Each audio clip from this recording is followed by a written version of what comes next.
ನಮಸ್ಕಾರ ಪ್ರಿಯರೇ, ಈಗ ಕೆಎಲ್ಇ ಧ್ವನಿಯಿಂದ ಮೂಡಿ ಬರ್ತಾ ಇದೆ ಶಿಕ್ಷಣ ಧ್ವನಿ.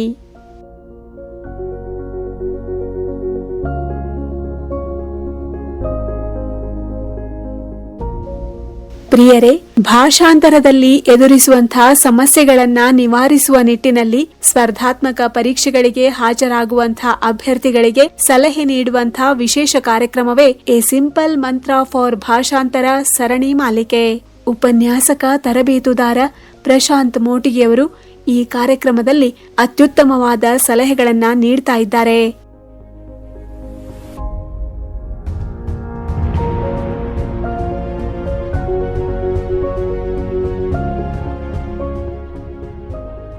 ಪ್ರಿಯರೇ, ಇಂದಿನ 14ನೆಯ ಸಂಚಿಕೆಯಲ್ಲಿ ಅವರು ವರ್ಬ್ ನಂಬರ್ 2 ಹಾಗೂ ವರ್ಬ್ ನಂಬರ್ 3 ಕುರಿತಾಗಿ ಸಂಕ್ಷಿಪ್ತವಾದ ಮಾಹಿತಿ ನೀಡಲಿದ್ದಾರೆ. ಬನ್ನಿ ಅವರಿಂದ ಸಲಹೆಗಳನ್ನ ಪಡೆಯೋಣ.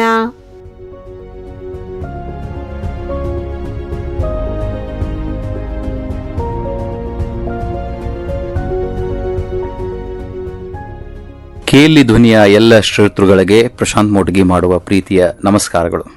ಅಂದಂಗ my dear friends, good news for all of you. ಏನಪ್ಪ ಗುಡ್ ನ್ಯೂಸ್ ನಿಮಗಂದ್ರೆ, ಕರ್ನಾಟಕ ಪರೀಕ್ಷಾ ಪ್ರಾಧಿಕಾರ 402 ಪೊಲೀಸ್ ಸಬ್ ಇನ್ಸ್ಪೆಕ್ಟರ್ ಹುದ್ದೆಗೆ ಮೇ 8ಕ್ಕೆ ಎಕ್ಸಾಮ್ ಮಾಡಬೇಕು ಅಂತ ಹೇಳಿ ನಿರ್ಧಾರ ಮಾಡ್ಯಾರ. ಸರ್ಕಾರ ಆಲ್ರೆಡಿ ಆದೇಶ ಮಾಡಿದ್ದದ.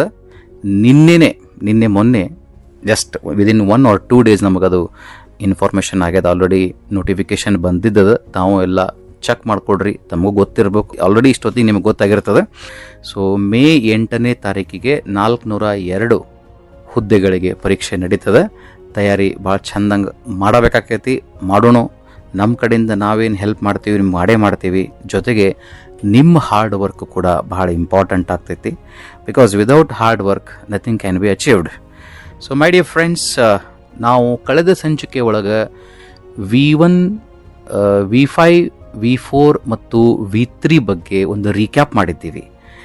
ಹೇಗೆ ಯಾವ ಕನ್ನಡದ ವಾಕ್ಯಗಳು ಬಂದಾಗ ಅವುಗಳಿಗೆ ಯಾವ ವರ್ಬನ್ನು ಬಳಸಬೇಕು, ವರ್ಬ್ ನಂಬರ್ 3 ಅಂದರೆ ಏನು, 5 ಅಂದರೆ ಏನು, 4 ಅಂದರೆ ಏನು ಅನ್ನೋದನ್ನು ನೋಡಿದ್ದೀವಿ ನಾವು.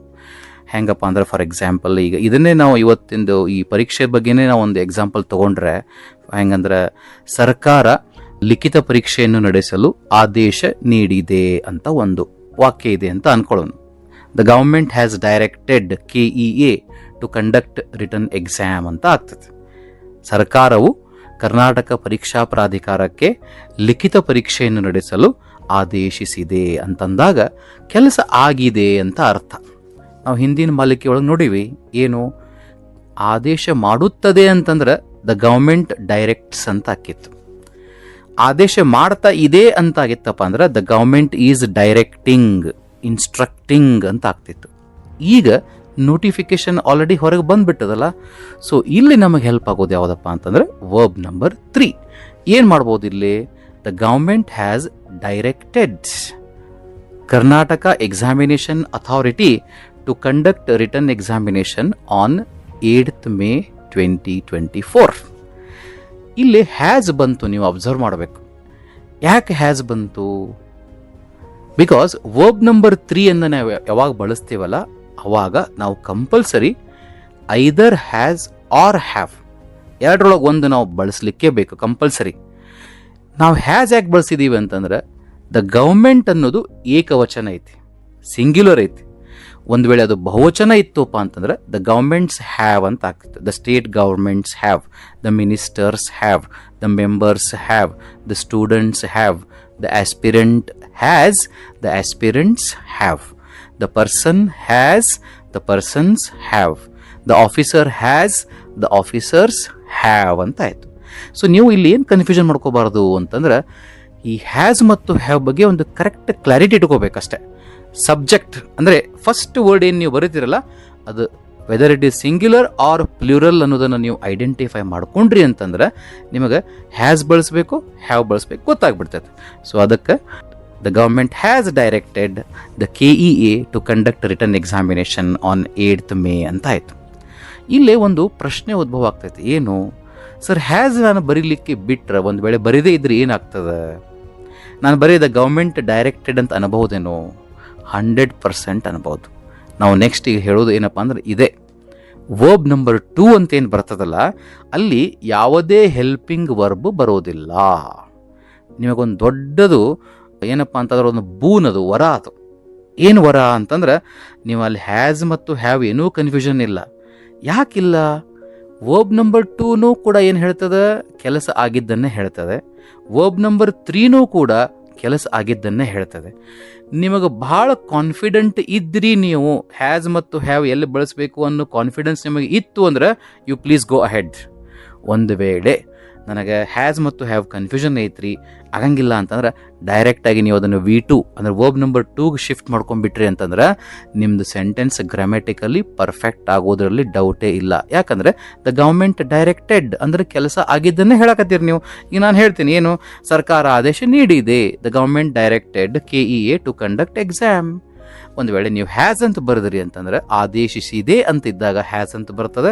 ಆದೇಶ ನೀಡಿತು ಅಥವಾ ಆದೇಶಿಸಿತು ಅಂತ ಬಂದಾಗ ವರ್ಬ್ ನಂಬರ್ 2 ಬರ್ತದೆ. ಸೊ ಅದಕ್ಕೆ ನೀವು ಈ ವರ್ಬ್ ನಂಬರ್ 2 ಮತ್ತು ವರ್ಬ್ ನಂಬರ್ 3 ಸ್ವಲ್ಪ ಕ್ಲಿಯರ್ ಆಗಿ ಅಭ್ಯಾಸ ಮಾಡಬೇಕು. ನಾನು ಲಾಸ್ಟ್ ಸಂಚಿಕೆ ಒಳಗೆ ನಿಮಗೆ ಹೇಳಿದ್ದೆ, ಏನು ಎಲ್ಲ ವರ್ಬ್ ನಂಬರ್ 3 ಮತ್ತು ವರ್ಬ್ ನಂಬರ್ 2 ಸೇಮ್ ಇರುವುದಿಲ್ಲ. ಈಗ ಈ ಡೈರೆಕ್ಟೆಡ್ ಅನ್ನೋದೇನದಂದ್ರೆ V2 ಮತ್ತು V3 ಸೇಮ್ ಅದ. ಡೈರೆಕ್ಟೆಡ್ ಆ್ಯಂಡ್ ಡೈರೆಕ್ಟೆಡ್ ಅಲ್ಲಿ ಹ್ಯಾಸ್ ಬರ್ಬೋದು, ಬರಲಿಕ್ಕಿಲ್ಲ. ಇನ್ನೊಂದು ಫಾರ್ ಎಕ್ಸಾಂಪಲ್ ಈಗ ಬ್ರಿಂಗ್ ಇದ್ದಿದ್ದು ಬ್ರಾಟ್ ಮತ್ತು ಬ್ರಾಟ್ ಅಂತ ಆಗುತ್ತೆ. V2 ಒಳಗೂ ಬ್ರಾಟ್ ಅದ, V3 ಒಳಗೂ ಕೂಡ ಅದು ಬ್ರಾಟ್ ಅಂತ ಇದೆ. ಆದರೆ ಕೆಲವು ಶಬ್ದಗಳು ಇರ್ತಾವೆ. ಯಾವುವು? ಈಗ ರೈಟ್ ಅನ್ನೋ ಶಬ್ದ ನೋಡ್ರಿ, ರೈಟ್, ರೋಟ್, ರಿಟರ್ನ್ ಅಂತ ಆಯಿತು. ಈ ರೋಟ್ ಅನ್ನೋದು ವರ್ಬ್ ನಂಬರ್ 2 ಆಯಿತು, ರಿಟರ್ನ್ ಅನ್ನೋದು ವರ್ಬ್ ನಂಬರ್ 3 ಆಯಿತು. ಇಲ್ಲಿ ನಾ ಹೇಳ್ದಂಗೆ ನೀವು ವರ್ಬ್ ನಂಬರ್ 2 ರೋಟ್ ಅಂತ ಯೂಸ್ ಮಾಡಿದ್ರಿ, ಓಕೆ ಫೈನ್. ಆದರೆ ರಿಟರ್ನ್ ಅಂತ ನೀವು ಬಳಸಾಕತ್ತೀರಿ ಅಂದ್ರೆ ಕಂಪಲ್ಸರಿ ಹ್ಯಾಸ್ ಅಥವಾ ಹ್ಯಾವ್ ಬಳಸಲಿಕ್ಕೆ ಬೇಕು. ಹೆಂಗಂದ್ರೆ the government has, the minister has return, the minister has, the student has return the examination, the students return the examination ಅಂದ್ರೆ ಗ್ರಾಮ್ಯಾಟಿಕಲಿ ರಾಂಗ್ ಆಗಿಬಿಡ್ತು. ಯಾಕಂದ್ರೆ ವರ್ಬ್ ನಂಬರ್ 2 ಬೇರೆ ಅದ, ಅಲ್ಲಿ the student wrote the examination ಅಂತ ಅನ್ಬೋದು. ಅಂದ್ರೆ ಯಾವ ಸೇಮ್ ಅದಾವಲ್ಲ ಅಲ್ಲಿ ನಿಮಗೊಂದು ಬೂನದು, ವರ ಅದು. ಯಾವ ಸೇಮ್ ಇರಂಗಿಲ್ಲಲ್ಲ ಅಲ್ಲಿ ನೀವು ಚಾನ್ಸ್ ತೊಗೊಳಕ್ಕೆ ಹೋಗಬೇಡ್ರಿ, ಒಟ್ಟು ಚಾನ್ಸ್ ತೊಗೊಳಕ್ಕೆ ಹೋಗಬೇಡ್ರಿ. ನೀವು ಅಲ್ಲಿ ಏನಾಗ್ತದೆ, ಚಾನ್ಸ್ ತೊಗೊಂಡ್ರಿಯಪ್ಪ ಅಂತಂದ್ರೆ ನೀವು ಗ್ರಾಮ್ಯಾಟಿಕಲಿ ಮತ್ತೆ ಮಿಸ್ಟೇಕ್ ಮಾಡ್ದಂಗೆ ಆಗ್ತೈತಿ. ಈಗ ಇನ್ನೊಂದು ಎಕ್ಸಾಂಪಲ್ ನೋಡೋಣ ನಾವು. ಏನು? ಇಲಾಖೆಯು ದಾಖಲೆಗಳನ್ನು ಪರಿಶೀಲಿಸಿದೆ ಅಂತ ಒಂದು. ಇಲ್ಲಿ ಪರಿಶೀಲಿಸಿದೆ ಅಂತಾಗ the department has verified the documents ಅಂತ ಆಯಿತು. ನೋಡ್ರಿ, ನಾನು ಅದಕ್ಕೆ ಮೇಲಿನ ಮೇಲೆ ಎಲ್ಲ ರಿಪೀಟ್ ಮಾಡಕತ್ತೇನೆ. The department verifies the documents ಅಂದ್ರೆ ಏನು? ದ ಡಿಪಾರ್ಟ್ಮೆಂಟ್ ಈಸ್ ವೆರಿಫೈಯಿಂಗ್ ಅಂದ್ರೆ ಏನು? ದ ಡಿಪಾರ್ಟ್ಮೆಂಟ್ ಹ್ಯಾಸ್ ವೆರಿಫೈಡ್ ಅಂದ್ರೆ ಏನು? ತಿಳ್ಕೊಬೇಕು ನೀವು ಇದನ್ನು ಪ್ಲೀಸ್. ಯಾಕಂದರೆ ವಾಕ್ಯ ರಚನೆ ಒಳಗೆ ಇವೆಲ್ಲ ಭಾಳ ಇಂಪಾರ್ಟೆಂಟ್. ನಾಳೆ ಏನು ಮಾಡ್ತೀರಿ ನೀವು ಅಂತಂದ್ರೆ ದ ಡಿಪಾರ್ಟ್ಮೆಂಟ್ ಈಸ್ ವೆರಿಫೈಡ್ ಅಂತ ನೀವು ಬರೆದು ಬಿಡ್ತೀರಿ. ಯಾಕಂದರೆ ಈಸ್, ಆ್ಯಮ್, ಆರ್ ಮೇಲೆ ನಿಮಗೆ ಭಾಳ ಪ್ರೀತಿ, ಸುಮ್ಮನೆ ಬರೆದು ಬಿಡೋದು ಹಾಗೆ, ಒಟ್ಟು ಹಂಗಾಗಬಾರ್ದು. So the department is verified ಅಂದರೆ ಇಲಾಖೆಯನ್ನು ಬೇರೆಯವರು ಯಾರೋ ಪರಿಶೀಲನೆ ಮಾಡಿದ್ರು ಅಂತ ಆಯಿತು. ಬೇರೆಯವರು ಬಂದು ವಿಸಿಟ್ ಮಾಡಿದ್ರು, ಎಲ್ಲ ದಾಖಲೆಗಳನ್ನು ಪರಿಶೀಲನೆ ಮಾಡಿದ್ರು ಅಂತ ಆಯಿತು. ಬಟ್ ಇಲ್ಲಿ ನಮಗೇನು ಹೇಳಬೇಕಾಗಿದೆ ಅಂದರೆ ಇಲಾಖೆಯೇ ದಾಖಲೆಗಳನ್ನು ಪರಿಶೀಲನೆ ಮಾಡಿತು ಅಂತ ಹೇಳಬೇಕಾದಾಗ ಕರೆಕ್ಟ್ ಆಗಿರುವಂಥ ಕ್ರಿಯಾಪದಗಳನ್ನು, ಸಹಾಯಕ ಕ್ರಿಯಾಪದಗಳನ್ನು ಅಂದರೆ ಹೆಲ್ಪಿಂಗ್ ವರ್ಬ್ಸ್ಗಳನ್ನು ಯೂಸ್ ಮಾಡಬೇಕು. So the department has verified the documents ಅಂದ್ರೂ ಕರೆಕ್ಟ್ ಆಗ್ತದೆ. ಇಲ್ಲ ಅಂದ್ರೆ ದ ಡಿಪಾರ್ಟ್ಮೆಂಟ್ ವೆರಿಫೈಡ್ ಅಂತ ನೀವು ಅಷ್ಟೇ ಅಂದ್ರಿ ಅಂದ್ರೆ ಇಲ್ಲಿ ನಮಗೆ ಸರ್ ಕನ್ನಡ ಒಳಗೆ ಪ್ರೆಸೆಂಟ್ ಪರ್ಫೆಕ್ಟ್ ಐತಿ ಮತ್ತು ಇಂಗ್ಲೀಷ್ನಾಗೂ ಪ್ರೆಸೆಂಟ್ ಪರ್ಫೆಕ್ಟ್ ಬರೀಬೇಕೇನು? No, it is not at all required in a translation. ಟ್ರಾನ್ಸ್ಲೇಷನ್ನಾಗ ಏನು ಕೇಳ್ತಾರೆ? ಅರ್ಥ ಬಂದರೆ ಸಾಕು ಅಂತ ನಾನು ನಿಮಗೆ ಸಾಕಷ್ಟು ಸಲ ಹೇಳ್ಕೊತ ಬಂದೇನೆ. ಸೊ ಅದನ್ನು ನೀವು ಫೋಕಸ್ ಮಾಡಿರಿ ಅಷ್ಟೇ.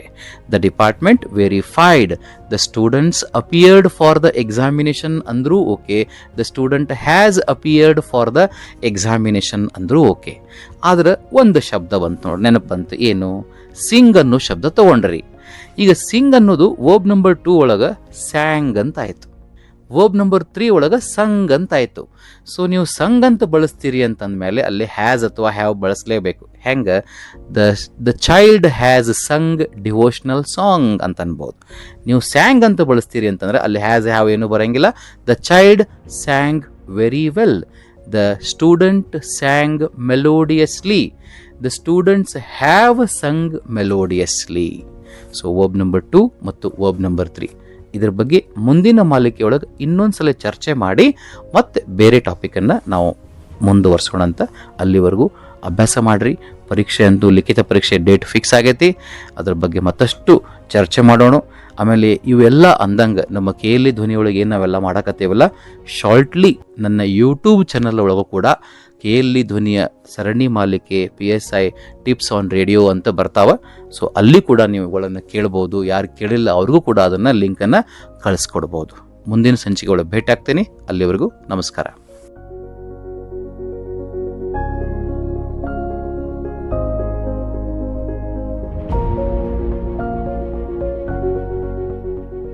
ಪ್ರಿಯರೇ, ಇದುವರೆಗೆ ಮೂಡಿಬಂತು ಶಿಕ್ಷಣ ಧ್ವನಿ, ಎ ಸಿಂಪಲ್ ಮಂತ್ರ ಫಾರ್ ಭಾಷಾಂತರ ಸರಣಿ ಮಾಲಿಕೆ.